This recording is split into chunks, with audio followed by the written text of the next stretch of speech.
Advise your attentions. The third day of the Global Arts Creativity Conference, Bali-Bhuwana Waskita, will be commenced in a few seconds. Thank you.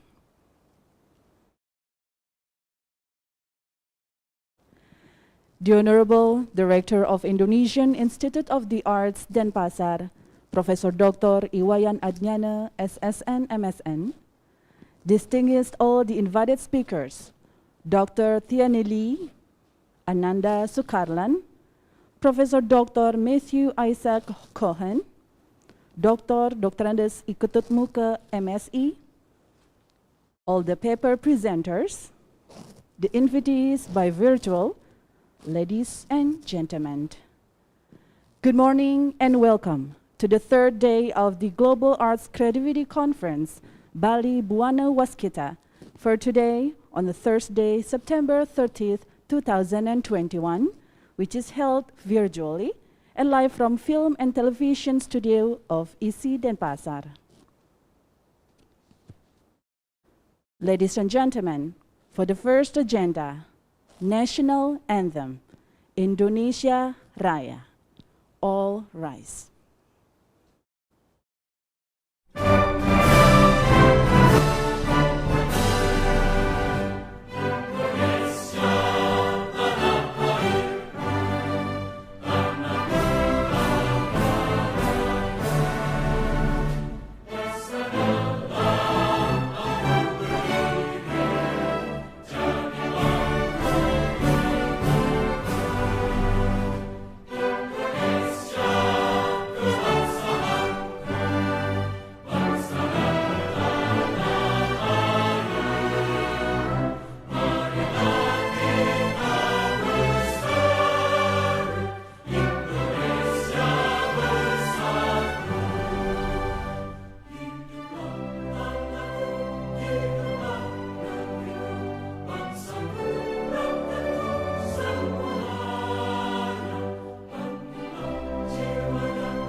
Have a seat.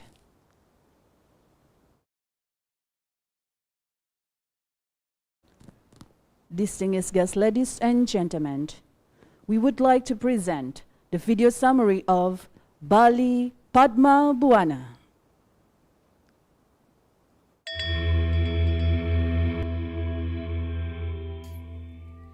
The Indonesian Institute of the Arts Denpasar in Bali, Indonesia, with its new motto, Global Bali Arts and Creativity Center Hub, is proposing an event called Bali Padma-Bhuwana.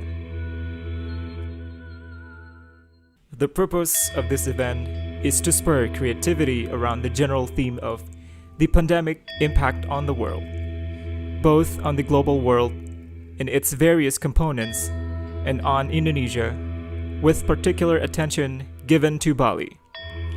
We expect to receive submissions from artists, students, academics, and other stakeholders regarding the way nature, health, economy, and culture are all impacted by the pandemic.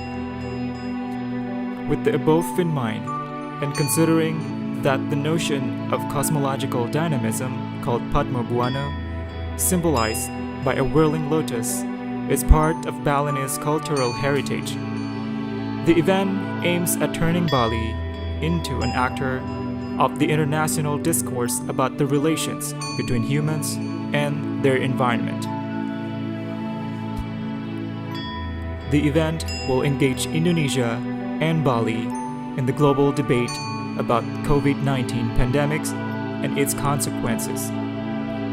More concretely, it aims at establishing and reinforcing networks between students, academics, and other stakeholders in the field of the arts, as well as promoting multidisciplinary creativity with the broadest possible cultural scope, and finally, at documenting maestros' artworks and techniques. This event will consist of the following sub-events: Bali-Bhuwana Video, International Graduate Students Research Day, Bali-Bhuwana Rupa, International Arts Exhibition, Bali-Bhuwana Lango, Global Performing Arts Festival, Bali-Bhuwana Kanti, Global Art Projects Networks, Bali-Bhuwana Waskita, Global Art Creativity Conference, Bali-Bhuwana Krama, Global Artist Talk, Bali-Bhuwana Yatra, Bali Art Trip, Bali-Bhuwana Diatmika, Global Maestro Moment, Bali-Bhuwana Nata Kapinugraha Awards, Bali-Bhuwana Bhakti, Global Collaboration Movement, Bali-Bhuwana Krama, Global Initiative Scape. Bali Padma Bhuwana can be construed as a proposal addressed from Bali to the world that takes into account the cultural experience of the island in keeping an harmonious balance between humans and nature. Isn't it the time for all traditional cultures to submit ideas on how to manage our common world?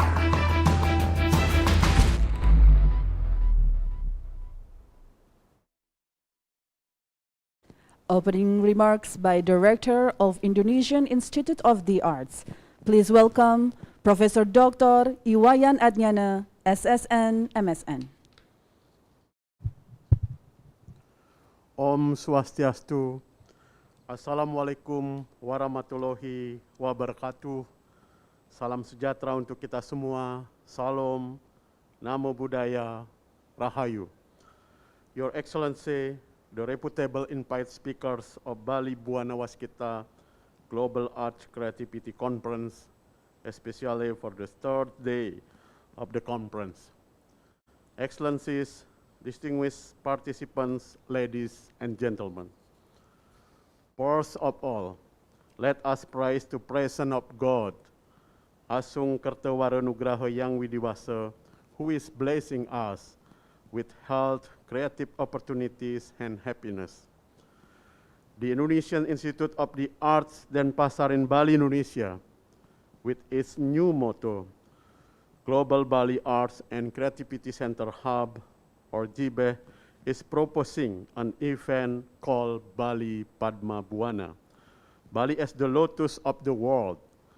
In relation to this, Indonesian Institute of the Arts Denpasar is organizing an international conference called Bali-Bhuwana Waskita, which held from September 28 until September 30, 2021, both online and offline.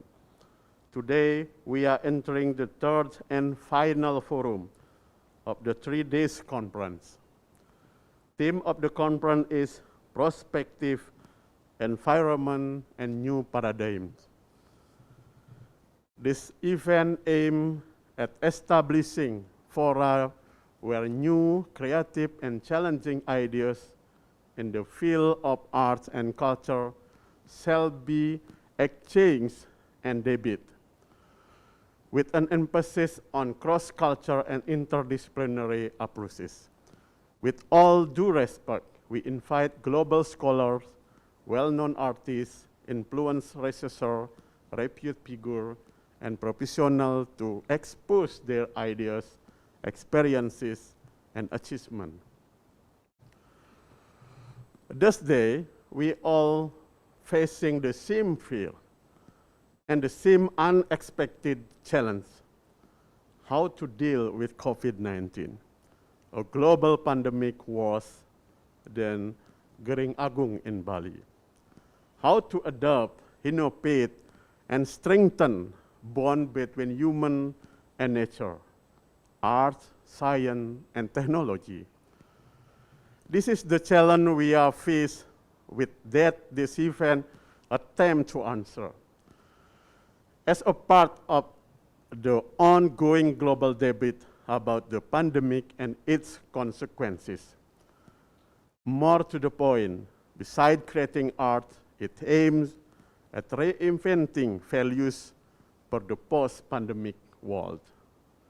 I'm glad to report that in the previous 2 days of conference, we have discussed some important and relevant issues, such as cultural and digital literacy, new paradigm on art creation, the concept of living museum, digital media technology, reinventing local wisdom, Testillation as a rule-based system on design creativity, etc.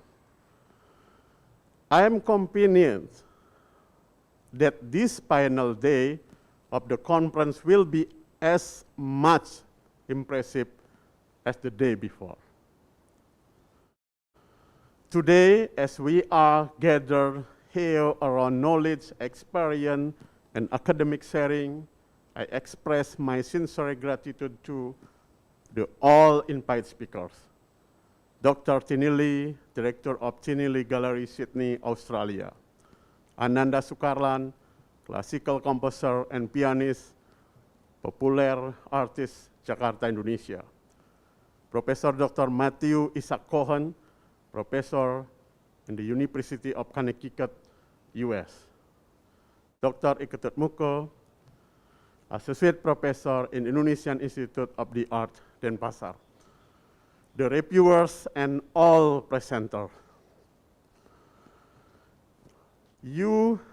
For you willing to share your valuable thoughts, I believe you will contribute new perspective, especially regarding the development in art and culture in and beyond Bali. I wish you success, as well as I wish success for Bali-Bhuwana, Waskita. Thank you so much. Om Santi Santi Santi Om. Wassalamualaikum warahmatullahi wabarakatuh.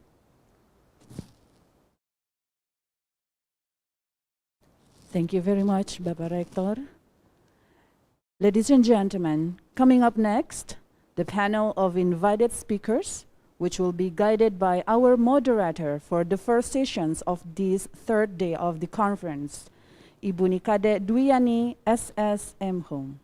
The time is yours. Thank you, Dewi, for your time.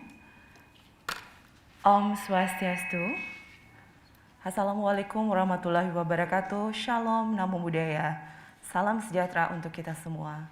The Honorable Director of Indonesian Institute of the Art Denpasar, Bapak Profesor Wayan Adnyana SSN MSN, and distinguished invited speakers, and one of them is joining us today at the studio, Bapak Dr. DRS Iketut Muka MSI, Rahayu Bapak, and all the presenters and also the participants for Bali-Bhuwana Waskita Global Art Creativity Conference. First of all, allow me, Nikade Dwiyani, as the moderator of the panel sessions, to convey the two sessions of the panels. That is, the first sessions will be the presentations from the 4 excellent invited speakers, and then we are going to continue with the Q&A sessions that will be held for 30 minutes. And I would like to also remind for all the participants that you might address your questions via the chatting columns during the presentations. And I would like to also inform you to not forget to fill in the attendance list as the requirements of the certificate of the conference. Ladies and gentlemen, without any further ado, I would like to introduce you to our first invited speakers, Dr. Tiani Lee.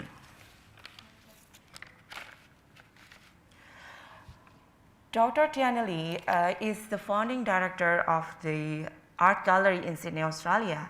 She pursued her doctoral degree at the University of Sydney, Australia, and her gallery displayed numerous artwork from Australia and Asia Pacific artists. Dr. Lee current research focusing on batik paintings, and today for Bali-Bhuwana Waskita International Conference, Dr. Lee will present a paper entitled Batik Paintings, Ancient Techniques, Contemporary Approach. Good morning, Dr. Tiani Lee. Are you already here with us today?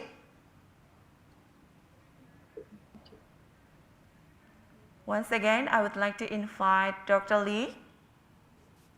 Hello, hi, good morning, everyone.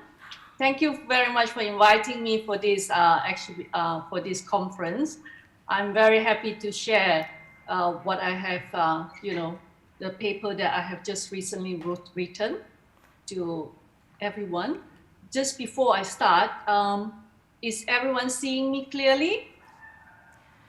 Yes, we still try to make sure the connection. Is the connection good?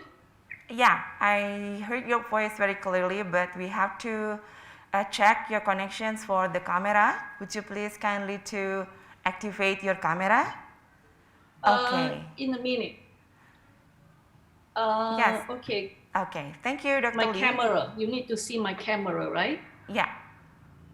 But we already seen your PowerPoint slide. Okay. Okay. Are you able to see me now? Yes. Thank you, Dr. Lee. And for the Okay. next 15 minutes is yours. So now it's your turn. Thank you. Thank you very much. Thank you very much. Yep.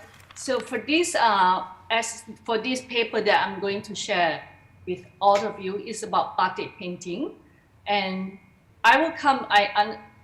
This is about the COVID-19 in response to that, but eventually I will come to that response. So bear with me to start with this one. And to start with, I like to, because how batik painting is Indonesia, Malaysia, and Singapore. And in this essay, in this paper, just give me a minute. I just have to, yeah. So in this paper, I just would like to see how people would regard batik painting as art. And if they do regard batik painting as an art, to many people's eyes, and I often heard and read about people would label batik painting as very much on the traditional batik painting. And I like to argue that in today's modern world, with so many mediums and all these things, batik painting isn't just about traditional. It is also about contemporary art creation. And I shall show you. This is from very traditional. If you can see the batik painting there, it's a Kawong painting. It's a Javanese painting that from the court, Yogyakarta court painting, one of the pattern. And then how we have come to contemporary today and how it was actually affected by COVID too. So to start with, of course, I know, I'm sure a lot of people are the expert here in batik and all those things. So it commonly referred to decorated textile made with wax resist technique. Although some scholars also argue that it also include other kind of resist technique, including rice paste and any other. But for this paper, I would just really refer to only the textile that made with wax resist technique. And the origin of batik is very difficult to trace. We don't exactly know where this batik is from, although that the oldest reference that we have referring to batik that was done with wax resist technique in Indonesia context, we have a 17th century reference to a shipload of fabrics with colored patterns that refer to as batik. So that is the furthest back so far we have got on the Indonesian batik in terms of written evidence. but we believe it is much more likely it's older than that, before the Dutch has come, of course. And we are talking about how this batik has become a form of art expression. It's also because, unlike woven textile, dyed batik with, using chanting.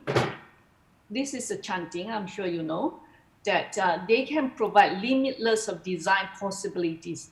Unlike other woven textile, you only have very limited way you can actually use to make, to make a woven textile using the very limited way to produce a very limited design possibility. However, using this one, it is almost like a pen. It is a pen. It works actually like a fountain pen, except that it uses wax instead of ink.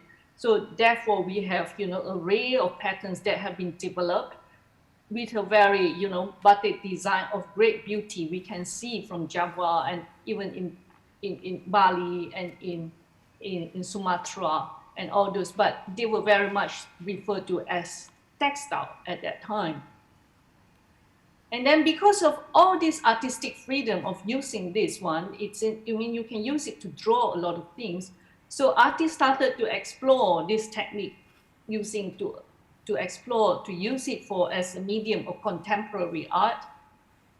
And in Indonesia, it is like it rapidly really escalate during the 1970s, as also because Yogyakarta Batik Research Center held a project to explore the creative way of using batik technique. And this actually kicked off the use of batik to produce contemporary art in the 70s. And I like to talk about a few of the pioneer batik artists in Java, including Bagong, of course, Kusudiaja, and Abbas Ali Basha, and Amri Yahya. Bagong, of course, everyone I think would heard of him, that he's also himself a dancer, a choreographer, and therefore his artwork very much associated with dancer in many ways. He actually established a studio at that time and focused entirely on batik painting. And then because he was a professional dancer throughout, so dancing, the dancer is a recurring theme in his art, and he uses batik often to preview the line of wax. And you can see he did it on purpose, that you can leaving all those lines like as if these are the original batik, and using all these lines. Some people make it subtle, but he likes to make it, and very often from a dark background to show this thing. And you also can see the element of essence.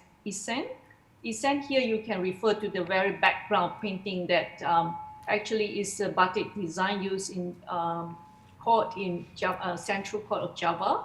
So we call that a Central Javanese design, and it resonates long history of Javanese batik, his work. We can still see this, and obviously he likes to have a very dark background to show the wax line. To show this is is a batik creation, is a batik painting. And we come to Abbas Ali Basha. So he is one of the first to explore abstract expressions through batik painting, and he also explored. So from this one, you can see it is still very much of the ancient symbolism. And then it started to become more abstract as time goes on, with abstract shapes, and he uses a lot of primitive masks, arrangement, rearranging them from making this one. And you can see this is completely almost abstract geometry. And Amri Yahya, so we come to 1939 now. Amri Yahya, he also started experimenting with batik painting and the medium in the 60s. And from 1974 onwards, he exhibited entirely, mostly on batik only. And he is today recognized as a pioneer of the batik artist in Indonesia. And he very much a researcher himself, and he has also done research on batik painting and wrote a book of his own. the art of batik painting as a means to raise appreciation for contemporary art was one of his books. This is also some of his painting, and this one on the right hand side was shown in Malaysia in Ilham Gallery during a batik painting exhibition. And you can see his style is exploring very much of a contemporary basis. And we come to Malaysia.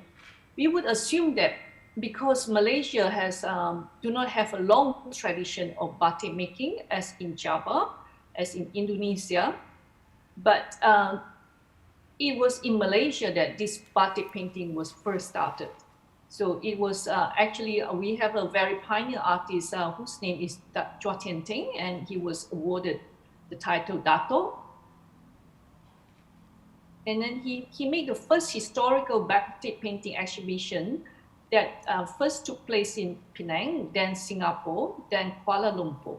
It was, he actually was working, he used to work in one of the Javanese batik industry, batik painting, you know, you call it home industry. And then he was working there, and he see a possibility of combining his batik skill. And he was also an artist himself at that time. He being studied in China. He's a migrant from China to Malaysia, and then study in the Institute of Art in Amoy. And then he has sort of thinks that this is a possible combination.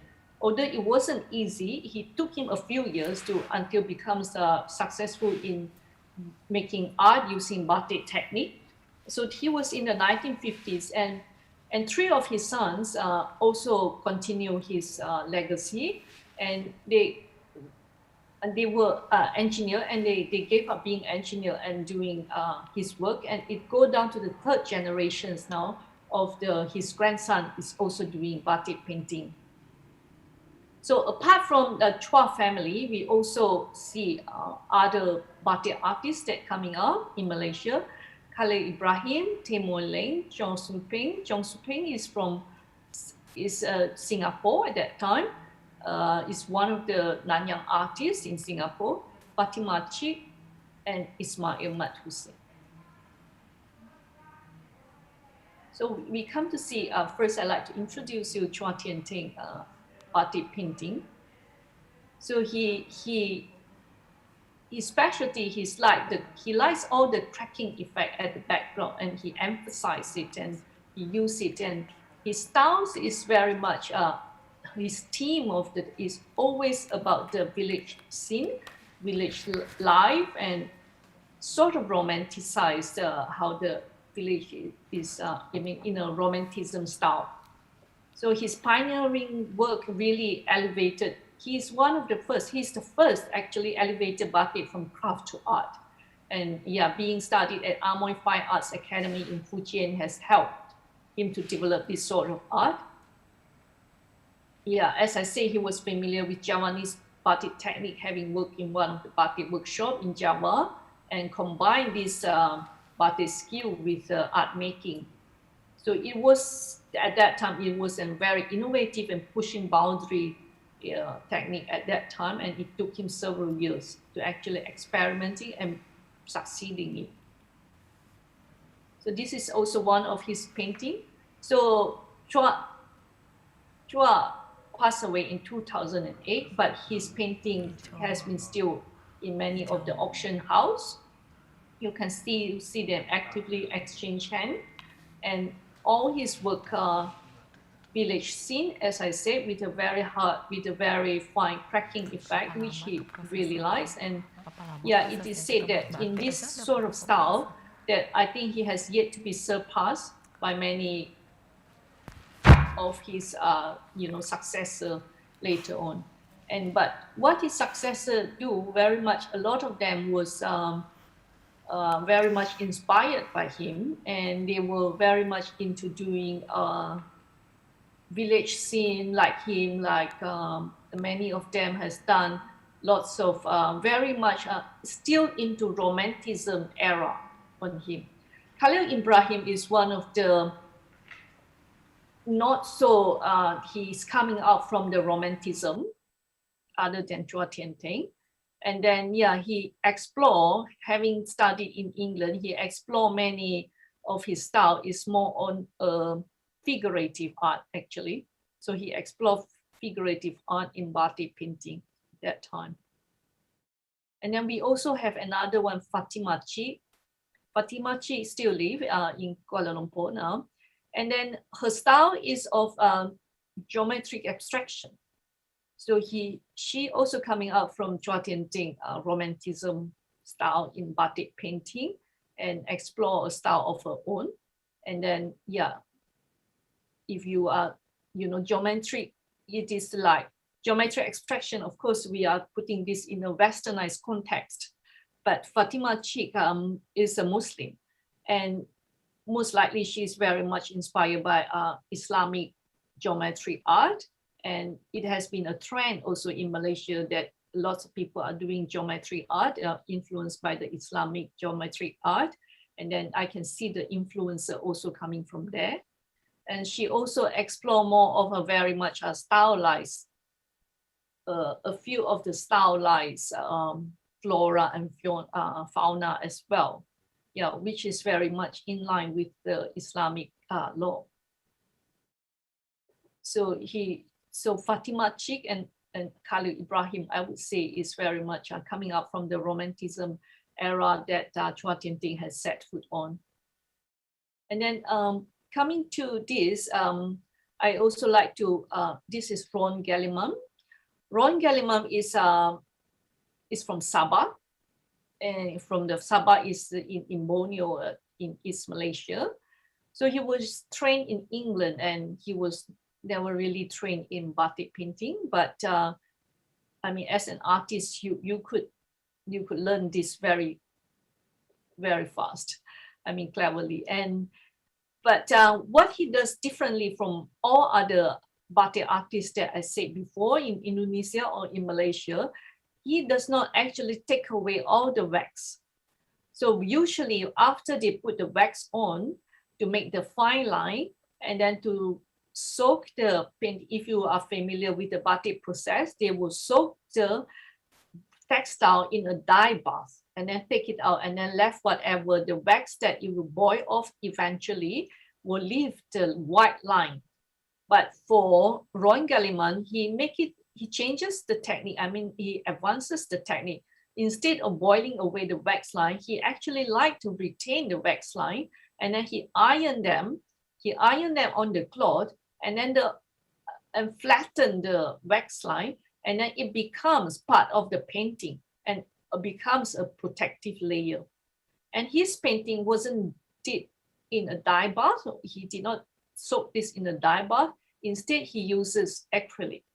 So whether you can classify this as batik, I suppose it is arguable, but it is with this medium that he has made himself familiar. I mean, make his name on doing this, and especially in also Sabah Art Gallery, where his work was acquired very much in Sabah Art Gallery.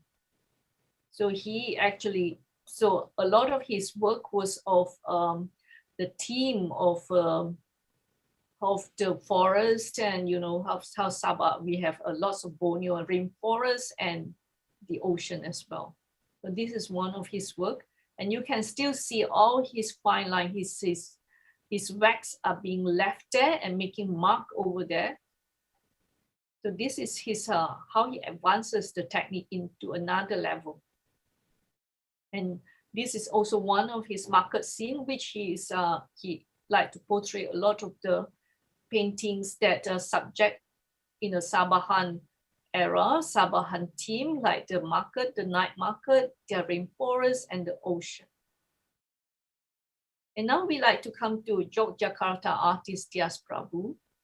Dias Prabu is from Jogja. He has brought painting to a deeper level of contemporary expression, I must say. Yeah, he actually, one of the latest painting exhibitions held in Sydney was done by Dias Prabu, which was last year during 2020. And he originally was a mural artist, and he transferred this mural artwork like what you can see on this mural here, into a batik work. And the way he did it, he did not do any draft or anything. He uses this one freehand, directly using wax and drawing on the textile without any prior sketches or plan. And then he drew all this one using the technique that he used on the mural artist. And in this exhibition that at the 16 Albemarle Gallery, is called Myth, Lines, and Memory. He showcased a series of largely monochrome creation, mobilizing symbols depicted in a lively freehand expression. So all his work was done in a freehand and contribute to and his theme is always contribute to the dialogue such as environmental degradation or the extinction of species of the complex land in Indonesia, which she has gone into much into study on the extinction species in Indonesia. So you can see his work is monochrome majoritarily, and this. And with, you can see that he uses the symbolic idea from the Javanese culture, but in a very contemporary sense. And then he, after using the wax, he would dye this in a dye bath and then boil off the wax and leaving all this mark. And this is a very contemporary expression, if you must see. And the exhibition actually was done last year, early 2020 in March, and I was there. I was invited to have to give a speech during the opening, but during the closing, we were planning to have a workshop, a batik workshop that Diaz will provide to, and we have that all those ready and get all those things. The ingredients has been prepared, but unfortunately because of COVID, and then we have to actually close off we have to cancel the whole entire event. And Diaz has to, at that time, 2020 last year, and he has to quickly take the next plane home. Otherwise the border will be closed for people who have to go home. And then the whole entire exhibition has to be canceled, and the exhibition goes online. So this is how we managed to still continue the exhibition to go online, but it was not face-to-face anymore.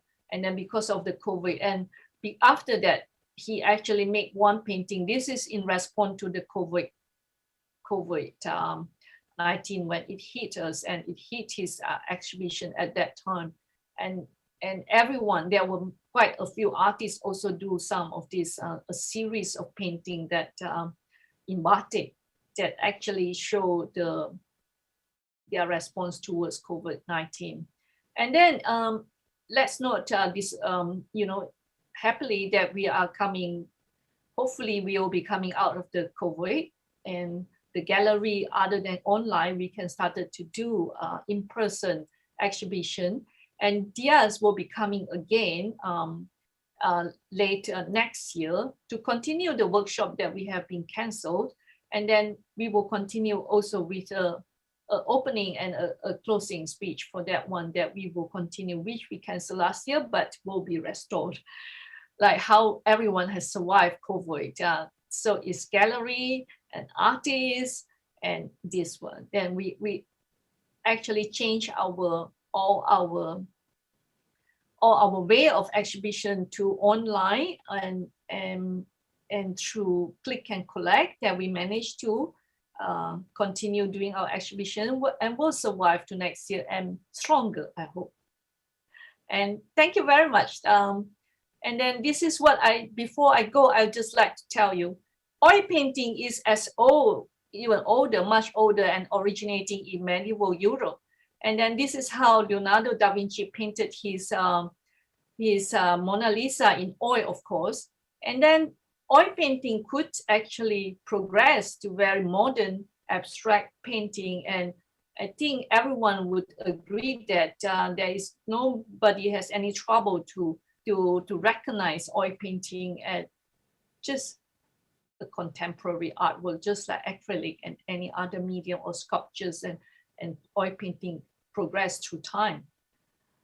So the batik that technique that originating in archipelago, I would like to also think that they would also progress with time and progress and very fit to be categorized as a contemporary artwork.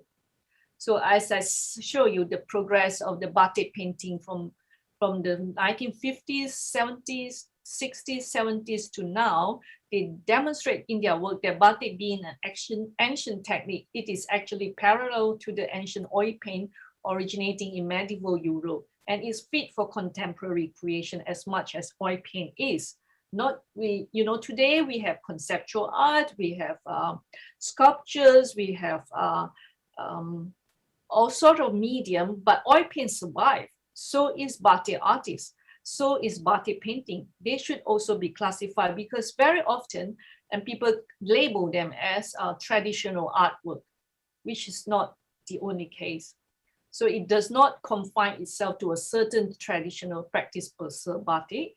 Ancient technique in the East, I would like to say, similar to the ancient painting technique in the West, are capable of progressing with time and being used as a valid medium for contemporary artwork. Thank you very much. Thank you for listening. Okay, Dr. Lee, thank you very much for your sharing on batik, and we do hope that your sharing and perspective on batik will support the existence of batik not only in Indonesia but also around the world. Thank you once again, and please stay with us until the Q&A sessions. Thank you. Thank you. I would. Okay. And ladies and gentlemen, now we'd like to proceed to our second invited speakers, Mr. Ananda Sukarlan. He is an Indonesian musician who has performed in many overseas festivals with symphony orchestras and ensembles of Berlin, Rotterdam, and nearly all symphony orchestra in Spain, Paris, Wellington, as well as appearances in radios and televisions throughout Europe. He was the first Indonesian artist who established a cultural relationship between Portugal and Indonesia by performing as a soloist with the Portuguese National Symphony Orchestra in 2000, right after the reopening of the diplomatic relationship between the two countries. He is the only one Indonesian listed in the book 2000 Outstanding Musicians of the 20th Century and the International Who's Who in Music, published by Cambridge. His works have been the object of studies for many doctoral theses and other musical researches by many students, professionals, musicians, and musicologists in the United States, Europe, and Australia. For Mr. Ananda Sukarlan, the next 15 minutes is yours. Yes, thank you very much. I just want to check if my voice and video is okay. Yes, we already got it very clearly. Okay, thank you very much, and good morning, distinguished guests, ladies and gentlemen. Yes, I'm here in Jakarta, and in fact, I'm just recovering from COVID-19. So I just came back after a 1 week stay in the hospital last Sunday. So maybe I'm still coughing a little bit, although I'm now negative already. But like now, you see. But yeah, I tried to speak. By the way, how much time do I have? You will have 15 minutes to deliver your paper. Okay. Well, I have told the rector that I couldn't write the paper because I was sick, but I give a little bit of a video performance. I wonder if you have prepared it. I sent it yesterday to Mr. Rector. Okay, I would like to once again to stress that you will have 15 minutes to deliver your paper. Yes. And also we provide 3 minutes to play your video. Yeah, 3 minutes, yeah? Yeah. The end of the video, yeah.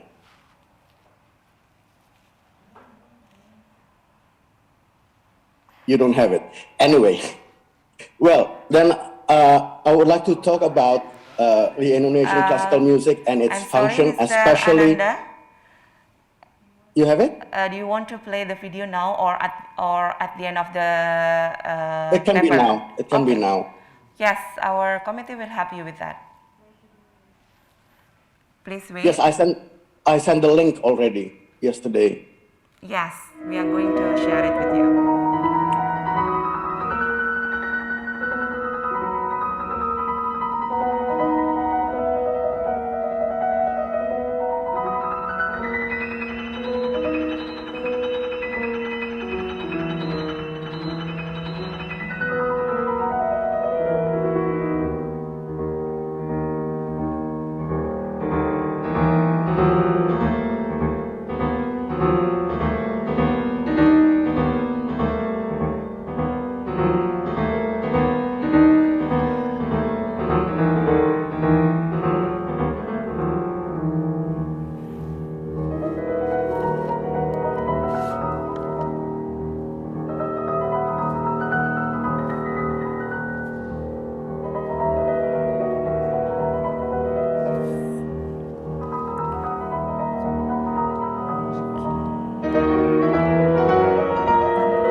composer himself on YouTube playing his own piano concerto.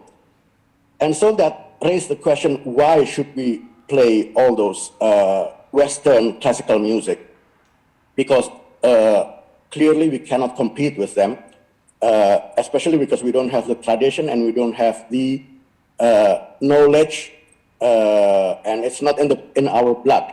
And that's why I'm trying to establish this Indonesian classical music through digging into the Indonesian folk music and applying them into the Western compositional techniques of classical music, which the techniques, of course, they have polyphony and all the virtuosity of the music from Bach, from Beethoven, Tchaikovsky, until Prokofiev.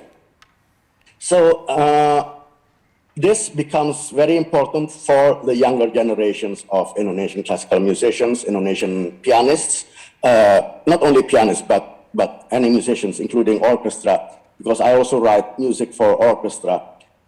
Because, as I always say, if a country is a shop, then its culture is the shop window.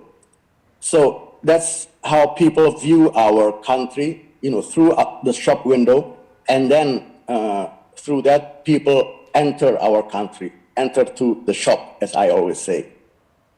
And that's why this Indonesian classical music becomes very important, because the Indonesian pianist can play it in, for example, piano competitions. Because, as you know, piano competition is a way for younger pianists, as I was when I was young, to establish our career. And in those competitions, it's always, we are asked to play something from our country, which I hope I can provide with the numbers of Rhapsodia Nusantara. There are now already 39 Rhapsodia Nusantara, and in the beginning, the plan was to write 34 Rhapsodia Nusantara, 34 numbers, because we have 34 provinces here in Indonesia. But then I have covered them all, and I still feel like doing Rhapsodia Nusantara, because there are some islands, like, for example, the Rote Island, which is the southern part of Indonesia, the most southern island in Indonesia. It belongs to the East Nusa Tenggara, but then it's specific from Rote Island, which it has its own music, which is different from the rest of the province. So I start now to focus to specific regions like Rote Island, and then some regency in Papua, for example, in Dogiai, which has been for hundreds of years completely cut off from the rest of Papua, because, at that time the infrastructure hasn't been constructed, no roads, and of course, no airports and everything. And because of that isolation, they established their own rhythmic system, scales, melodic structures, etc., which is very fascinating. And that's, I think, how we can find the real culture of Indonesian music. And now that the physical development and infrastructure of Indonesia is getting developed, I fear that these kind of regencies, villages, and everything, they will be connected to the outer world, and perhaps this folk songs, which has been there for hundreds of years, could be lost because it's not preserved at the moment. And so this is also a way of preserving and showing how the music sounds for hundreds of years through this music of mine, Rhapsodia Nusantara. And as I said, now that we are all connected through online, although this is the future of music, right? I mean, with YouTube and everything, but then because of this pandemic, we are forced to do it earlier than what we wanted to be. So we're all in one network, which is Spotify and YouTube and everything. And if you don't have our own identity, if we are not different from the rest of the classical musicians around the world, which we have now thousands of them playing music by Beethoven and Schumann and everything, we cannot distinguish ourselves and we cannot establish our career as classical musicians. And I think it's very important for Indonesia to establish its classical music because it's a form of communication to the world and it's a form of establishing our existence in culture, not only in classical music, but also to show that we have a rich culture in folk music, which was born from the different languages in Indonesia. Because languages give birth to a melodic system, and the melody, of course, has its own rhythm because of the accents and phonetics of the language, the regional language. So that's, I think I'm out of time, yeah? It's about 15 minutes. So I hope it's useful for you all. And yes, thank you very much. Thank you very much, Mr. Ananda Sukarlan. Hope that you get recovery soon so that you might create more incredible artwork in music. Okay, ladies and gentlemen, we still will have two invited speakers to go. And once again, I would like to inform to all of the participants that you are very welcome to address your questions through the columns chattings, and we will discuss it at the Q&A sessions. And I would also want to still invite Mr. Ananda Sukarlan to stay with us until the Q&A sessions. Now we are going to proceed to our third invited speaker, Professor Dr. Matthew Isaac Cohen. He is a scholar of Southeast Asian performing arts and puppet theaters around the world. His research examines traditions in modernity, the emergence of new artistic forms and practices in culturally complex sites, representations of alterity and transnational performances. He studied wayang kulit in the puppetry departments of the Conservatoire Institut Seni Indonesia in Surakarta, received a PhD in anthropology from Yale University. He was a postdoctoral research fellow at the International Institute for Asian Studies in the Netherlands and taught at the University of Glasgow before joining Royal Holloway in 2005.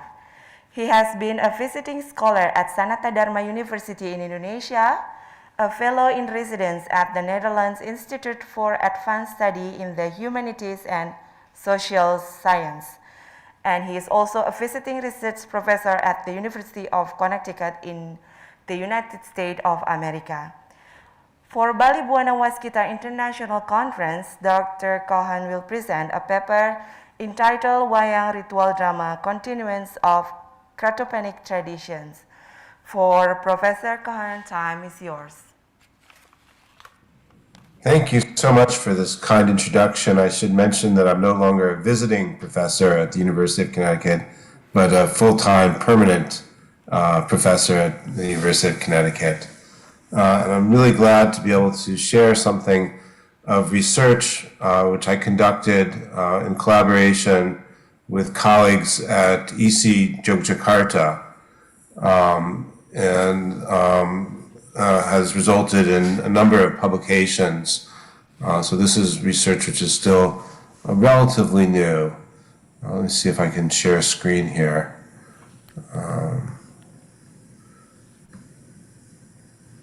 Yeah, okay. I should apologize. I'm also suffering from a bit of a cold. I hope it's not COVID, but you can probably hear some postnasal drip from in my voice. So I go back to the early months of lockdown when in Cirebon, an area where I've been conducting research on and off since the early 1990s, after a 4-month period when no live entertainments could be held, there was a glimmer of hope among the artists of this region of Java, when it was possible for the local puppetry guild, or Papadi, to gather together at the ancient burial ground of Astana Gunung Jati, and to perform really a prayer in the form of a shadow puppet play, Windu Sejati. This play, traditionally in this region of Java, not only in Cirebon, but also in Kebumen and other parts of Western Java, was performed as part of a ceremony to ask for rain.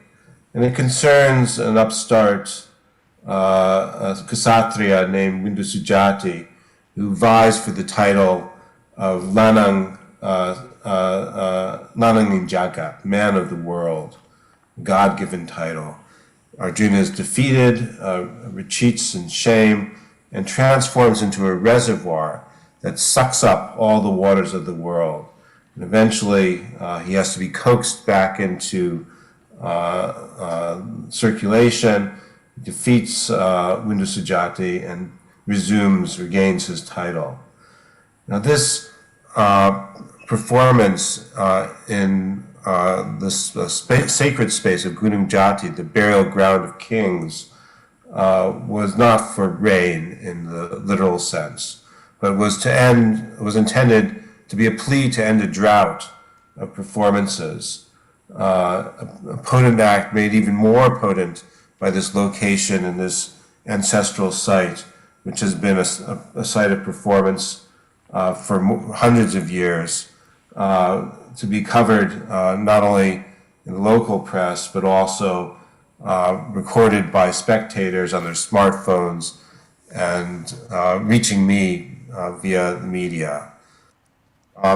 It's performances of this sort, which come out of the distant past and are sponsored by communities with intentions to heal or to bring blessing or fertility, which have been an object of fascination for me and other scholars in this time of global climate change and religious change as well.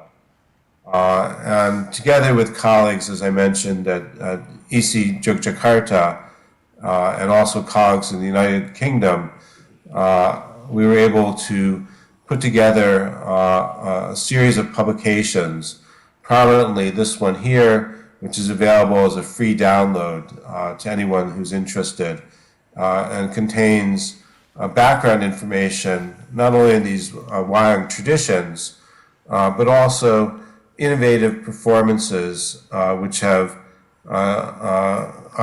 developed out of these traditions as a way of addressing ecological imbalances and community problems which are on a global scale. And I'd just like to commend my colleagues, particularly Dr. Dewanto Sukistono of ISI Yogyakarta, for their work with us on this volume.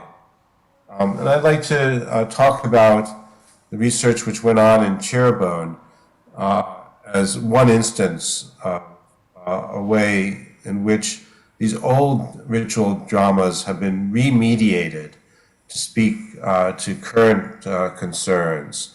And I discovered in the course of this research that among traditional artists, not only working in Wayang, but in many other forms as well, there's been a marked increase in concerns about pollution in particular, and ecology more generally. And so at traditional performances like this one in Yogyakarta, you'll see the attempt of performing groups and sponsoring institutions to educate audiences about recycling practices.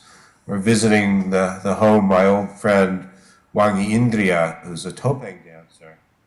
We saw a water dispenser there as part of what she called her prang plastic, prang sampah plastic, which is an alert to inform all her students and their families about the dangers of plastic, and the hope of that people will take up recycling practices.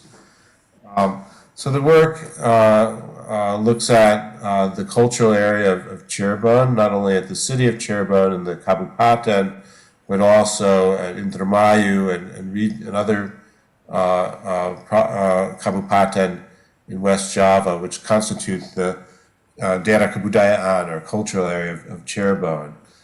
And part of that was a mapping of existing or sometimes extinct forms of ritual drama, sponsored at different levels by communities of fishermen, of villages, of neighborhoods, which have been performed and are still performed in most cases in order to address issues related to ecology primarily. And the work was informed by the work of Donna Haraway, who understands that through her work we can understand Wang as a form of situated nature culture in which demons and gods and humans and animals and plants and the earth interact in a fluid way in which one can transform into another, sometimes joined and sometimes separate in their heritages. And the work also leans on the idea of kratophany, that a single ritual act can both be transcendent and at the same time be rooted in the world of tangible historical reality.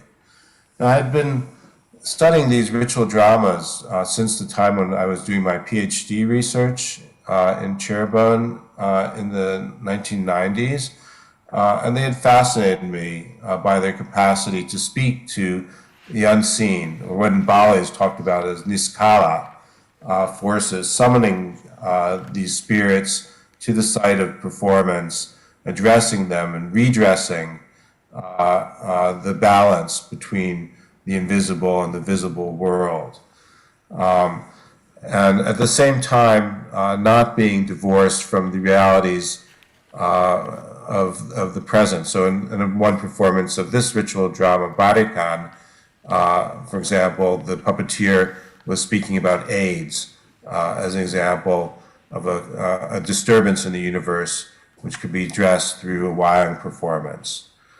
I saw, starting around 10 years ago, awareness among artists in this area of Cirebon that these sacred performances could be used as sites for education.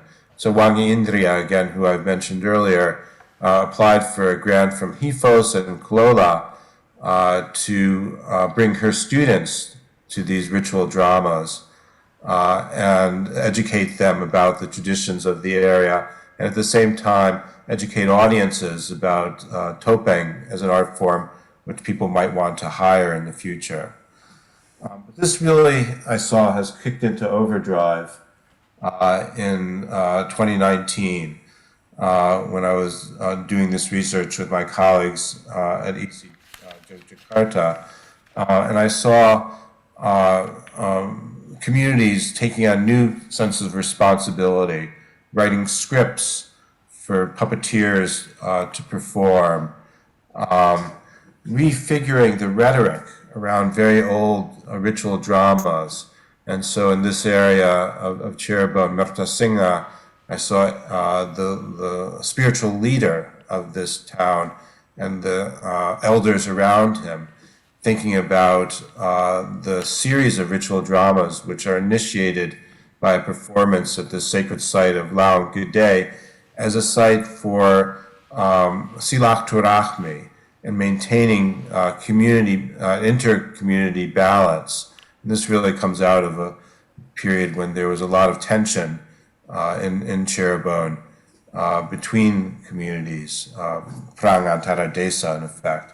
And these dramas became a mode for dealing with these kinds of tensions. And I was surprised as well. I had expected that in a period of rapid Islamization and globalization, that the scale of these performances would be diminishing, and that they're becoming more rare. And instead I found an expansion of these forms of drama, and particularly the inclusion of participatory elements. And this I found was a result of a new influx of cash into the village economy. Well, in the past, villages were supplied for their physical and non-physical infrastructure by monies coming from the Kabupaten. Under these new regulations, as well known, I'm sure, to most of you, money comes directly from Pusat. And this could be used in a way which was in accord with the wishes of the villagers. And many of these villages increased the scale of their ritual dramas by including processions and other elements. Some villages were in fact very savvy about the notions of participation, which of course is a key trope in the contemporary arts. But I hadn't expected to see it at the village level, so that in the performances of ritual drama here in Chigugur, the children in the area were employed as videographers and created all sorts of media products, and were trained to create media products around these ritual drama performances, so that it provided a dual function, both involving younger generation in the conduct of these ritual dramas, but also providing concrete skills which could be transferable. And they talked about in just those ways. And finally, I saw move out of Cirebon and by contemporary artists who took these forms of ritual drama with wayang, in this case Mapag Sri, which is a rite addressing the rice goddess Sri, and has a wayang at its core of the performance. And this, the Jatiwangi Art Factory, a very prominent collective of artists based in the ceramic producing town of Jatiwangi in Majalengka, created a contemporary performance and installation, which they brought to Taiwan as a way of encouraging investors from Taiwan to think ethically in their investments in the Jatiwangi region by encouraging them to sponsor wayang performances or a contemporary version of wayang in order to solicit ideas from local community, drawing them to the site of performance and entering into discussions. And this is an installation which is based on this performance project, which I saw when it was on display in 2019. And most wonderfully, most spectacularly, was this performance called Goro Goro by the author, director, writer Nano Riantiarno, who compiled the myths which are enacted at these ritual drama events in Cirebon. Probably Riantiarno comes from the Cirebon region himself, and performed them on the large stage of Taman Ismail Marzuki in a musical spectacle. And talking to Mas Nano, he said that it was an attempt to educate Jakarta audiences about the importance of rice as the foundation of culture. He said that people in Jakarta no longer thought about agriculture or had any knowledge about the traditions associated with agriculture, neglected rice and its spirits. And so he wanted to restore this knowledge to his audiences, and included not only the stories, but also sajen, offerings, were actually presented on stage at the appropriate moment in the tales.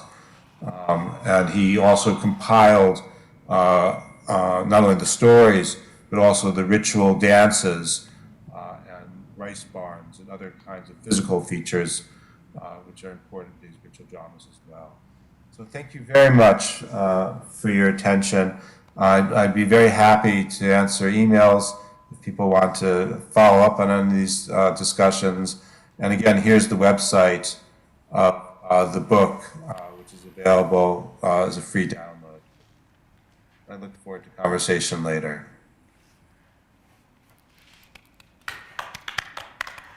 Okay, thank you very much, Prof. Cohen, for your interesting insight and your valuable sharing on wayang ritual drama. And I would like to remind you to stay with us for the Q&A sessions after the last speakers presented his papers. So, ladies and gentlemen, last but not least, we are going to invite our invited speakers. That is Bapak Dr. DRS Ketut Puke MSI. He is our Vice Rector at Indonesian Institute of the Art Denpasar, as well as the Lectures of Craft Arts. Dr. Muke is active as an assessor of national accreditation organizations higher education. He owns Pandit Museums in Gianyar that collected sculpture and paintings from tradition to contemporary. He is actively engaging with the community in doing research, and the results is published in various journals nationally and internationally. Apart from academic activities, Dr. Muke also well known as a cultural activist. And for Bali-Bhuwana Waskita International Conference, Dr. Muke will present his work entitled Form and Function of Pada Stones Crafts in Globalization Era at Singapadu Village, Gianyar. Silakan Bapak.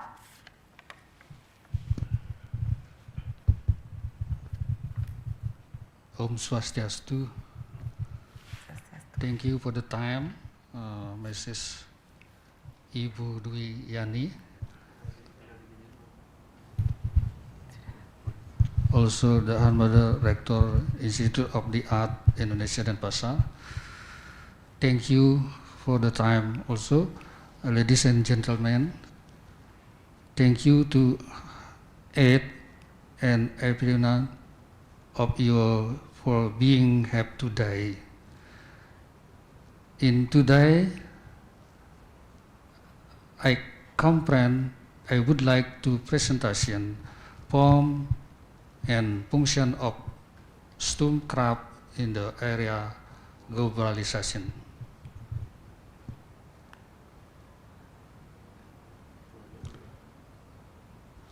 Next.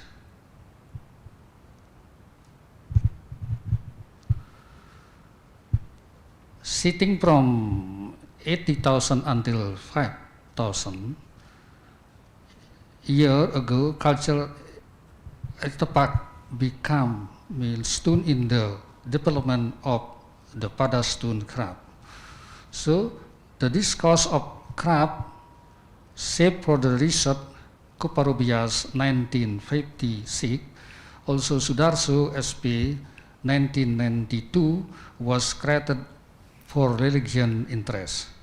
And then emergent many kind of form and character form follow mining with purities in ideologic mining sought for a symmetrical balance. The characteristic of traditional Balinese stone craft have symbolic mining, so and then magical religion like the embodiment of the god, so building decoration in the form of keketusan and then pepatran, also kekarangan. So this is a the example from I saw example from cultural artifact at Gianyar Regency, Elephant Cave, and then Candi Tebing Gunung Kawi, so relief Yafulu, and then relief Bebitra. This is a example from decorative stone, and then give so many inspiration for the craftsmen to do something. The ancient heritage provide inspiration of Pada stone craft for ceremonial and temple building decoration with composition we call lanyar. So, and then it is special for to do about God, and then composition nyepak. The third composition rentek. In general, the form of craft that created relief mining.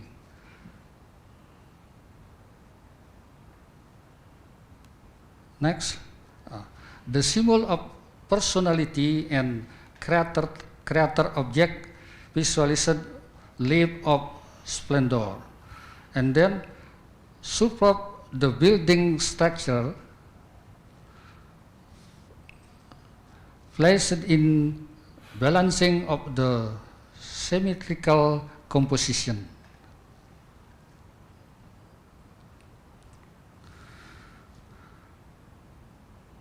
Next. In the addition of the form of third dimensional craft as decoration, they are also two-dimensional form of stylized from they create from flora and fauna. So you can look on the top. That's the creation of geometric motif we call keketusan. That geometric keketusan to many model, and then on the middle, that's the craftsman create about flora. There's also so many motif about the flora, and we call popatran. So, and then they create also about stylisasi about animal. We call kekarangan, karanggua, and then karangasti. That's from elephant.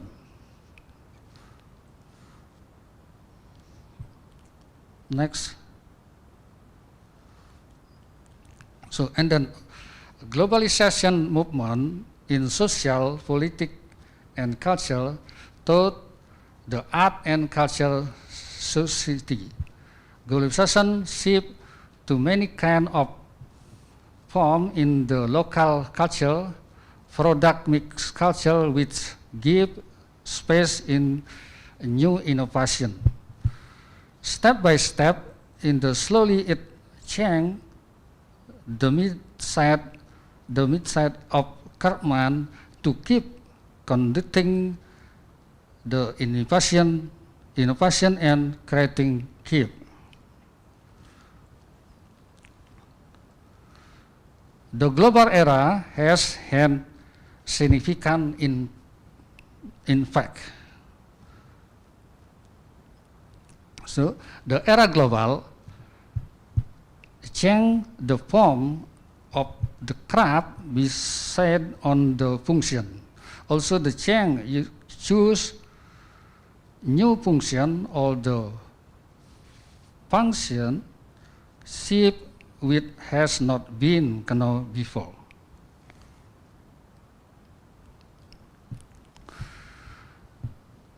In the global era, the shift from the function in art and craft is very most important, but the shift is for value. Art and craft product has the most important value of art and level of practical need. So the one, religion give the religious value, belief and spiritual. The second, logic decrease the scientific value, chronology and empirical thought. The third, ethic gives some moral value and politeness. And the fourth, artistic being up the beauty value. Next. The global alia craft product direct to modern artistic and postmodern form based on function or from follow function and from follow meaning. That's the sample I saw about the new product. They create a day from flower, and then the model with man, a little bit funny, and then with flower. That's a product special for, starting 80 years ago until 90. Also the material the import from Yogyakarta, and they call material the stone of Palimanan. The form, as function mining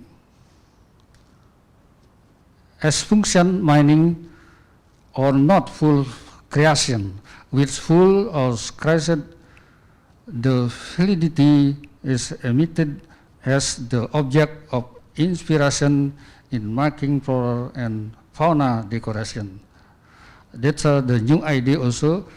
The craftsman, the create motif about flora, and then the model lamp of the garden. Also the material from the use from Yogyakarta.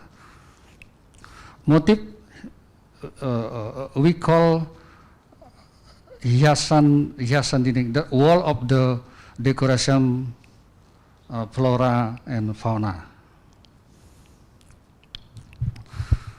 Next, the most important point of art and craft product is containing value of use and level of practical need. This is also on the left side, the model statue. They use also material from Yogyakarta, and then a little bit funny. So on the right side, they use material from rice-sickle stone, and then they make like casting. After that, they make motif also with decorative Balinese and fauna.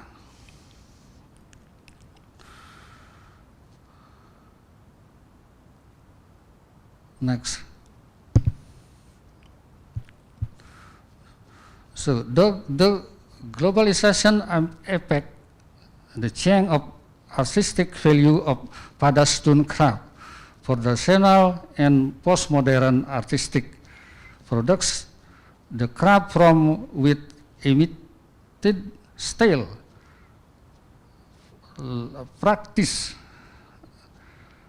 stickers, skate, and funny parody, the Cheng have been done by young craftsmen with formal education background. So, and then to the next, production system of development manipulate to same modern French solid rock founder mixed with Stratman.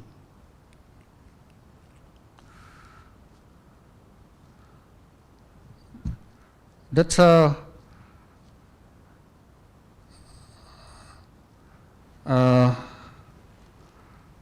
globalization also give more craftsmen to create about idea with new material and new motif. So the function also, and then about form. Too many form they use from Yogyakarta, Bali, and then mix the material with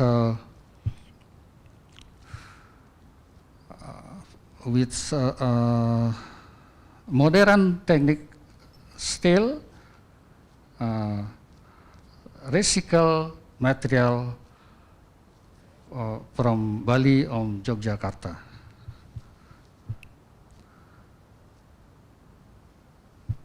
I think that explain me, and then thank you for the time.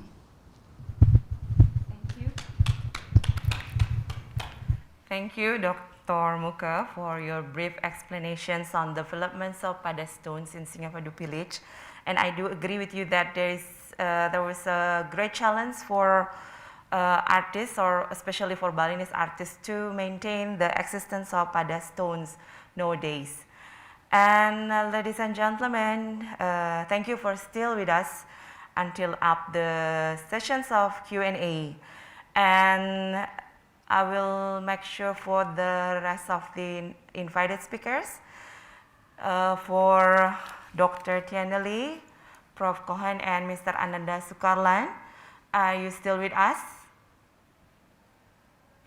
Hello? Yes, I'm Okay. Yes, we are. Okay, thank you. Now I will start with the first questions that I'm going to address to Prof. Cohen. There are two questions for you.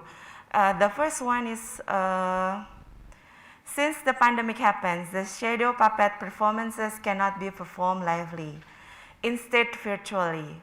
It creates a different atmosphere. What do you think regarding with this?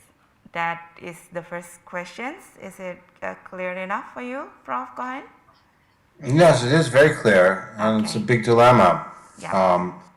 That one is a performing art, and was, as mentioned earlier, the YouTube is not a live performance, but is a different kind of mediated product. My own, as a scholar of theater, professor of theater, I'm drawn to the live, to the give and take between audiences and performers, among performers, of this importance of embeddedness in a particular time and place, which is, Balinese concept, the idea of kala and desa. I think that we need to be to resist the temptation, I think, to make a virtual performance equivalent to a live performance, and the artists need to be supported in this time when there are so few opportunities for them. That many artists have been achieved remarkable degrees of accomplishment and skill, and don't have other income sources.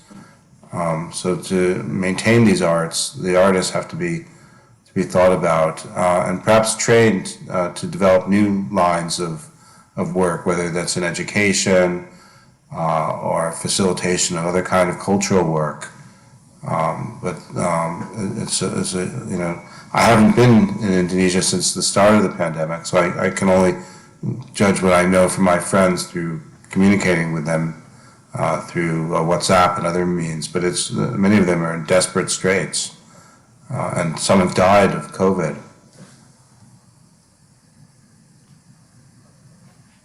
I don't know if that answers the question. I think these are important things for us all to be thinking about. Okay, thank you, Prof. Cohen. And actually, we will have another questions for you. And I would like to read the second one. It comes from Bapak Iketut Saryada. The question is, can you explain how the process of refining emotions into feelings, especially in the mountains of Javanese wayang? Thank you.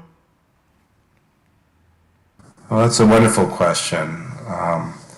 And I think mountains, the question is referring to the Gunungan or the Kayon figure, which is a figure of great symbolic importance, not only in Java, but also in Bali as well, and can be used not only dramatically as a device to separate scenes or to begin new scenes or end plays or an all-purpose prop, but also has a role, a symbolic role in representing the universe. And it shares something actually with a similar kind of tree of life puppet, which you find in Turkish shadow puppetry, interestingly enough, which is always put up on the screen at the beginning of performance. And these are chimerical figures, figures which combine foliage with animals, with other kinds of symbols. And in Turkey it's said that these puppets are put up on the screen at the beginning of a performance as the puppeteers are setting up in order to give the audience something to think about, to give spectators an active role in establishing relations between different classes of beings, and to draw them into the mythological world of the play. And I think by making those connections, there is a certain kind of refinement of feeling which happens. You become sensitive to the idea that you're not that man is not the end all of the universe, that there are other forces at work, and that one's emotions become heightened. But there's a long tradition also of wayang being seen as a place to refine emotions and to sensitize people to the moral dilemmas through plays which present ethical questions. So both in the Gunungan as a kind of a transitional figure, which takes us from the world outside of the play into the world, the universe of wayang, and also the plays themselves, which concern ethical issues, that these questions of emotion and feeling are very central. Okay, thank you, Prof. Cohen. And actually, we are very thankful that you are already kindly answered some of the questions delivered by Bapak Indra Satguna. And for Dwija, you will give the answer by Prof. Cohen later on. And we will continue with the next questions for Dr. Tieneli. It's come from Ibu Dewi Febriani. Okay. The question is about how can you explain the main differences between batik created in Indonesia, Malaysia, and Singapore? Thank you. Yeah. So yeah, thank you for the question. Yeah, it's a good question. So as I mentioned before, in the beginning, you can see the differences when batik painting start to take off, and especially in Malaysia, who started Chua Tian Ting, he's more called as Ting, known as Ting. That he's first generation migrant from China. Coming from China to Malaya is what they call Nanyang at that time, in Indonesia, Southeast Asia is all Nanyang, it's called Southern Seas. What he saw is almost like what Gauguin see Tahiti. So it's a romantic place. It is it's a village scenes and all those things. So what he painted is what he saw, and then of course he romanticized it, and also because being a first generation migrants, everything is kind of romantic at that time, and he almost have a 10 school. All those people that follow after him, including the Nanyang artists from Singapore. One of the Nanyang Sati from Singapore, they all inspired by him, and they have all done all this, and it was the time, the romanticism period time. So all his style was very much romanticism. So you can tell from that time, Malaysia and Singapore was moving towards Teng school at that time, romantic school. Whereas in Javanese, in Java context, and they started it in the 60s and triggered by the workshop that was done by the Javanese batik workshop, and then they were very much not letting go of the typical batik culture at that time, and then using a lot of the court, in batik you have the North Coast batik, which is lots of foreigners influence, and you have the Central Court of batik, then which is a very three kind of narrow color and very symbolic, and they kind of very much attached to the symbolic meaning of the Javanese court.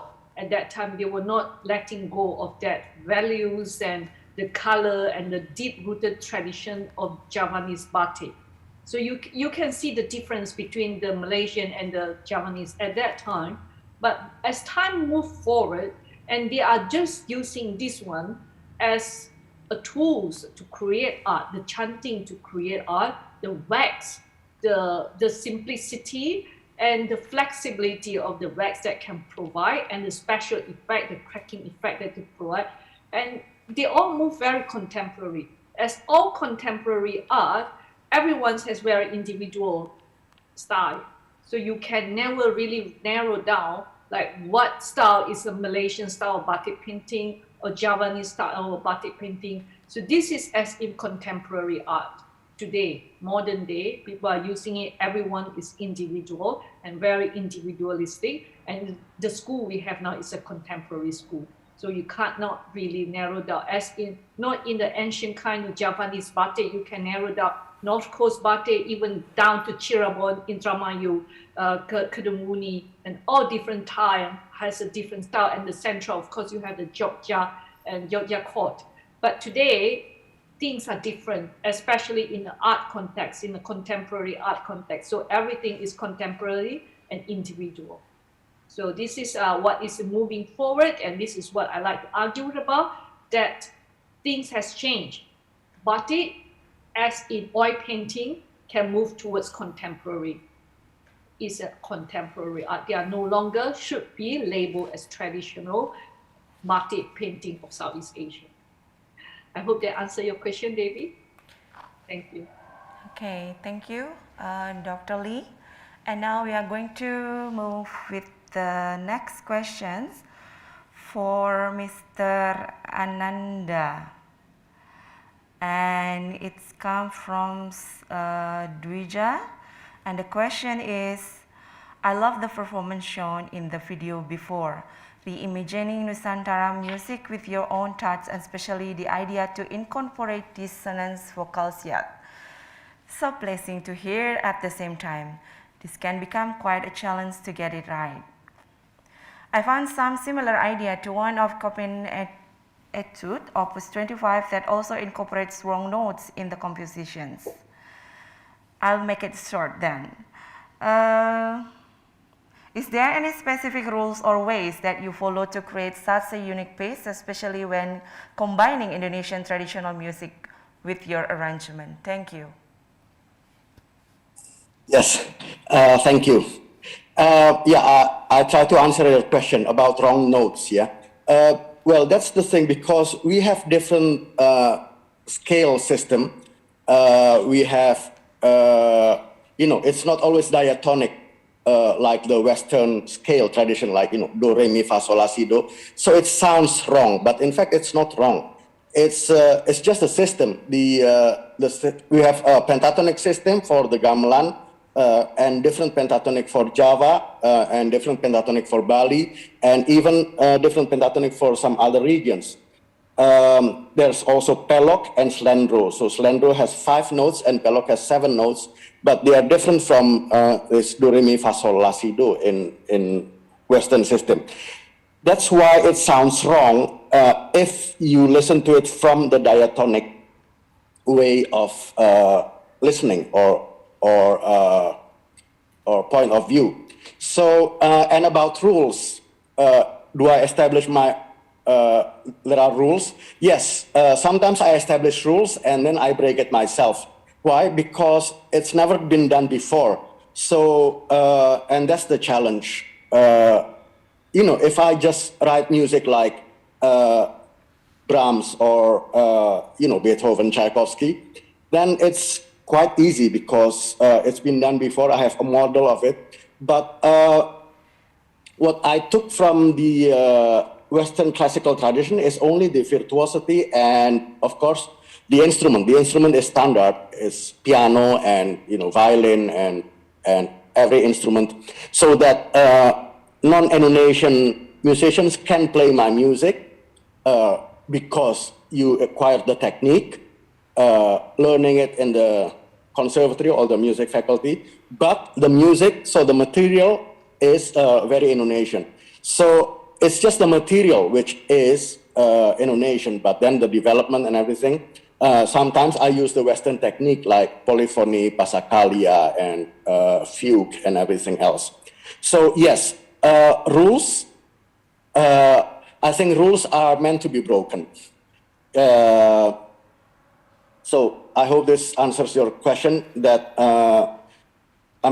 composers or creators, we have our own rules. And in fact, we are free to break it ourselves because we know very much the rules. We can only break the rules if we understand the rules, because then we know how to proceed. And sometimes, you establish a construction. It's like an architect, you make the plan, and then in the course of the making of the music, the composition, you realize that it cannot be done. So, the original plan sometimes change in the middle of the compositional process. I hope this answers your question. And also there is this other question asking whether it's difficult to make my music. Yes, it's difficult. And that's why I like to do it, because if it's easy, I don't. I don't want to do it. Because then, it's like watching television. It's easy. I like challenges in my life. Okay, thank you, Mr. Ananda. And the second question I would like to deliver to you is that, is it difficult to create music that comes from local content? Thank you. Yes, that's what I just said before. Yes, it is difficult because nobody has done it before. Okay, thank you very much for your brief answer. But yes, but difficult doesn't mean impossible. Yes. Well, in fact, it's first you think it's impossible, and then you try to solve the problem. It's difficult, and then it becomes easy because you have solved the problem. That's it. I think that's more appropriate answer. Okay, thank you very much, Mr. Ananda. And next, once again, I will catch up with Prof. Kohan. There's a lot of questions for you, and because we still have enough time, so that I will try to deliver the questions comes from Bapak Indra Satguna. I have questions for Dr. Kohan. Wayang has been an integral part of the religious practices that permeates within the culture in Java and Bali since centuries ago. Okay, and I'll make it short. What is your and locals' dalang thoughts on this matter, and how do the performers react towards this policy? This is a really important question, actually. I guess it depends on how you think about religion. I'm trained as an anthropologist, and so my understanding of religion is very broad, not only limited to the formally official religions, which are limited in number in Indonesia, but also the many informal practices and associated belief systems. And so some Dalang will say, half-jokingly, that their religion is Wayang. Not to say that they worship the gods who are represented in Wayang, who are sometimes treated with a degree of levity, who are subject to mockery even in performance. But that the values, which I spoke of earlier, which are redolent in Wayang stories, are the ones that they internalize and hold as important: respect for the elders, the importance of striving to achieve goals, the chivalric morals, and so on and so forth.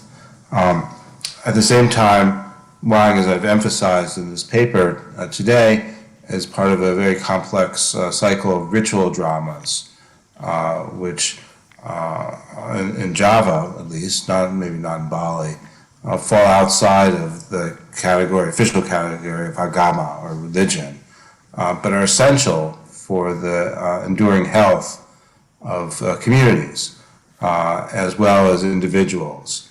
So an example of an individual ritual drama would be the drama of Morwa Kala, or the origin of Kala, which concerns fundamentally an imbalance in the universe, the dramatization of this, and is intended as a kind of a mode of therapy to mark out that there's something which is a lack of balance within a family normally or in an individual, and which can be dealt with in tools. And for some Dalang in the Cirebon area, what's more important than that ritual drama performance is the follow-through. And the anak sukarta, the people who are addressed, the patients in a sense, in this performance, are invited after the performance to a follow-up ritual event called Andong Mangan, or having a meal together, where the Dalang sits together with the person, the subject of the ritual drama, and often the family as well. And they talk through the symbolic interpretation of this ritual drama as a small group, and conclude by saying that you should consider us as family now, and that if you hold a future ritual celebration, I expect to be invited, and I in turn will invite you for rituals. And that by that mechanism of increasing family, there's a possibility of working outside of extra familial networks involving the puppeteer and bringing new perspective on whatever situation the family is confronting, whether that's mental illness or a history of bad luck, or other factors which impact people individually or at the level of family. So this is the stories themselves are of course come from Hindu mythology, and they're being performed in predominantly Islamic society in Java, but there is a sense that these myths are important because of what they can do in the here and now, how they can generate meaningful dialogue and relations between people. Okay, thank you, Prof. Cohen. And the last questions for you comes from Bapak Profesor Nyoman Sedana. The question is, how much you can practice wayang ritual in London and USA, where you have been teaching and performing a lot. Thank you so much, Pat Sadana, my good colleague and friend. And this is, again, a really interesting thing. Most performances outside of Indonesia, wayang, take place in secular contexts, divorced from religion. But that's not to say that it's not possible to perform in a way which is continuous with this old practices of ritual drama. So an example comes to mind of a puppeteer named Les Sudarga, who toured in the 1970s with a performing group organized by Surya Brata, who had a sanggar for many years in Jakarta, and brought many groups abroad. And because of the limited number of musicians who were part of one of these tours, it was decided that he would perform an abbreviated version of this ritual drama, Morwakala, or Ruatan. And looking back at these performances decades later, Sudarga said that tiap-tiap gedung, tiap-tiap museum tak ruat kabeh. He would exercise these ancient buildings and museums where his performances took place. So for him, conceptually, he saw that there was a lot of, let's say, bad karma attached to these museums, haunted museums, and his ruatan, in his understanding, was a way of alleviating some of the legacies, which are part colonial legacies, in his performances. And in one performance, the then professor of Javanese at Leiden University, J.J. Ross, brought his two children to be part of the Ruatan ceremony. They had two children. He had a Javanese wife that had grown up in the Netherlands, but he recognized as an expert in Javanese culture and wayang as well that having two children is bad luck. And so he included himself in this grand tour of Ruatan, making a spectacle or show out of this ritual. For my own performances, it's been very rare that I've been asked to do a performance with a ritual component, and really any ritual drama is a collaboration between performers and a sponsoring community. But it happened once in recent years, in 2017, when the world's largest collection of wayang, which had been accumulated over many years by a Swiss biologist named Walter Angst, was acquired by a museum in the United States, the Yale University Art Gallery. And it was recognized that some of those thousands of wayang, there are 23,000 wayang or so in the collection, came along with some bad feelings. And to air out those bad feelings and to redress the spirits who might have been offended in the multiple moves of the wayang in the collection, we sponsored, the Yale University Art Gallery sponsored the performance of Barikan, this ritual drama I mentioned earlier, which involves summoning spirits and redressing wrongs and creating balance between the spiritual world and the world of humans. And as part of that, there was already a gamelan group at Yale University, which had been founded some years previously, but they had never had a slamatan before.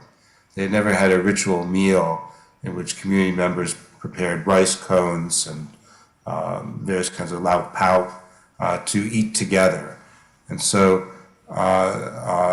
involving the members of this gamelan group, some of whom were Javanese, and who presented their own sajen or offerings, cooked their food and ate together, was a way of creating a ritual which was not just a show of a ritual, but had these personal investments for members of the accompanying gamelan group who I worked with in 2017.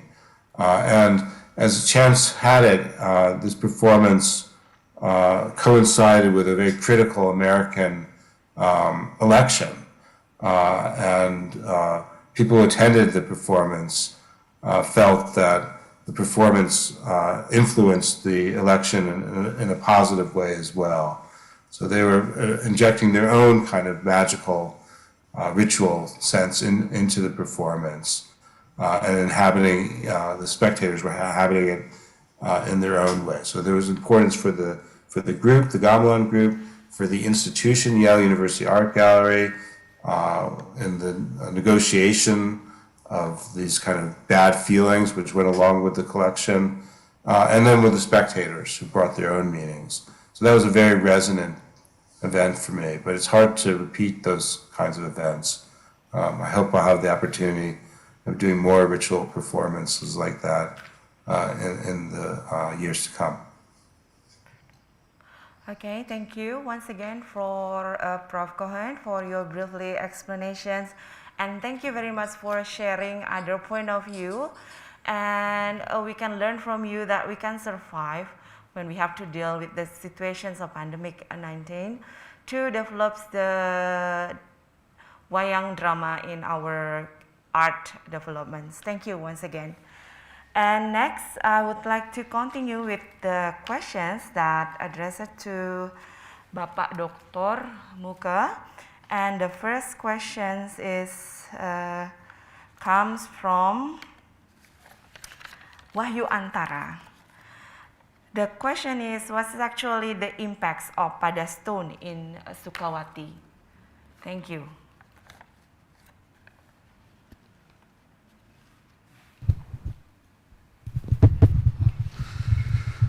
Thank you for question, Wahyu Antara. That's right? Yes. I think the meaning in fact for the craftsman or the different village until I saw until Taru village, Belayu village, also Karangasem, so, because they have also a different model. So the use material with modern, also the motif idea with many function with the different form. Globalization also the give more, in fact, with craftsmanship at the center of stone carving. Example, I saw the starting from Tegal Tamu until north of Taru, so many craftsmen to do the modern motif and modern material, which create about fauna, flora, and combination tradisi and modern technique like this. I think like that. Okay, Yeah. Thank you. Thank you for the answer, Dr. Muka, and we are going to have for your second questions, it's come from Bapak Professor Mudra, and the question is, how the global era influences the aesthetic craft in Bali? Mr. Mudra, thank you for the question. So, can I explain with bahasa or gadu-gadu? Oke, Yumai Bapak, silakan. Bagaimana era globalisasi mempengaruhi estetik dan dari craft art di Bali? Kalau kita tinjau dari estetika modern, postmodern itu kan ada form follow meaning, form follow function, form follow man. Nah, kalau kita lihat dari produk-produk dalam era global ini lebih mengarah estetika itu lebih mengarah kepada form follow function dan form follow man. Artinya ketika pengrajin itu, the craftsman use about the idea, they create stilisasi tradisional motif kemudian menjadi sebuah bentuk yang lebih berdaya guna dan menuju fungsi yang jelas gitu. Nah itu artinya para pengrajin atau pekerja seni kerajinan di daerah atau di center of craft, katakanlah sampai ini ke perkembangannya yang mengarah ke modern itu dari Belayu sudah memanfaatkan bahan-bahan material yang usang terkait dengan isu lingkungan juga. Nah ini terutama karya-karyanya sudah mengarah kepada kepentingan untuk guna dan dia berkarya sesuai dengan kebutuhan pasar gitu. Saya kira demikian. Di zaman era global ini estetika itu lebih mengarah kepada fungsi dan kreasi seorang pengrajin atau pekerja seni. Baik, terima kasih Bapak. Are you ready for the last question? Yes. Okay, let's continue. It comes from Bapak Dr. Karja. The question is, how is the future of the stone carving development because of the decreasing of the natural resources? Thank you, Mr. Karja. Your question too very difficult to but I try also answer about with Indonesian and English. I think to continue craftsmanship to do with material modern di zaman global ini gitu. Sehingga jangan mengkhawatirkan kerajinan batu padas yang berkembang di Singapadu sampai ke Karangasem dan bahkan ke Taro, kemudian ke luar daerah, keluar Kabupaten Tabanan yaitu Belayu, kehidupannya akan selalu berjalan to be continue sesuai dengan kebutuhan pasar, karena kerajinan sekarang itu sudah mengacu kepada produknya sudah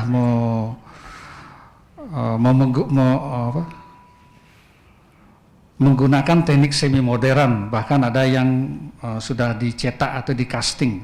Casting ini juga sudah berkembang, awalnya dari dia membuat bentuk batu padas awalnya, kemudian perkembangan berikutnya sampai membuat model prototipe yang bisa dicetak sedetail mungkin. Nah ini barangkali ada sedikit karakter bentuk bahan yang memang hilang gitu, karena teknik casting cor itu menghilangkan karakter handmade, barangkali demikian, sehingga karakter dari kerajinan batu padas yang dibuat dengan teknik manual akan sangat berbeda dengan teknik yang dikembangkan di zaman global ini. Namun demikian, kerajinan batu padas tetap bisa hidup walaupun dalam masa pandemi. Demikian Pak Wayan Karjo, terima kasih. Terima kasih Bapak, thank you very much for your answer. And ladies and gentlemen, I think it was very interesting sessions for the Q&A sessions. But before we end the sessions, I would like once again to remind to all of the participants that we are going to share the attendance list for the requirements of the certificates at the ends of the conference sessions at today.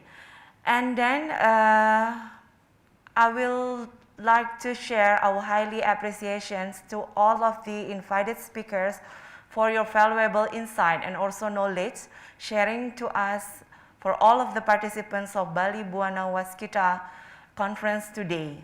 And in conclusion, I would like to conclude that all of us can create evolutions in art field by applying techniques and also a proper approach, and we can utilize the technology in dealing with the pandemic COVID-19 to make the reinventions of art so that we can build prospective environments and new paradigms of the development of art in this era.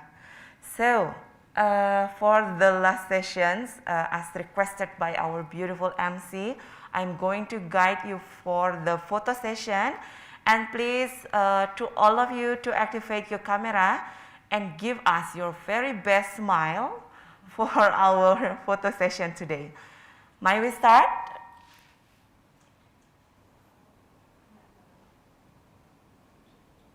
Okay. I can see a very handsome and beautiful faces for the participants. Thank you very much for joining us for the first panel. Okay, 1, 2, 3.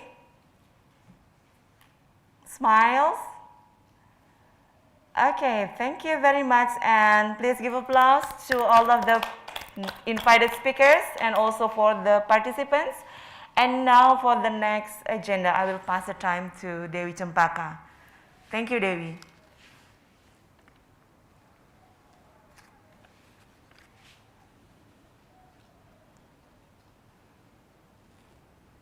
Thank you very much for our great moderator today, and also thank you very much for such an impressive and also informative presentations by all of the invited speakers, Dr. Thiani Lee, Ananda Sukarlan, Professor Kahent, and here with us in the studio, Bapak Dr. Ikutut Muke. And the Honorable Bapak Rektor and all distinguished guests, ladies and gentlemen, that was all the first sessions that we have for today. And we will have further discussions for our next sessions on the second sessions later on. And we would like to invite you back again to our conference again for the second sessions in about 1 p.m. So please rejoin again to the same link also at the platform of Zoom in ISI Denpasar. Thank you so much and see you later. We'll be right back. Thank you. It's a pleasure to be here.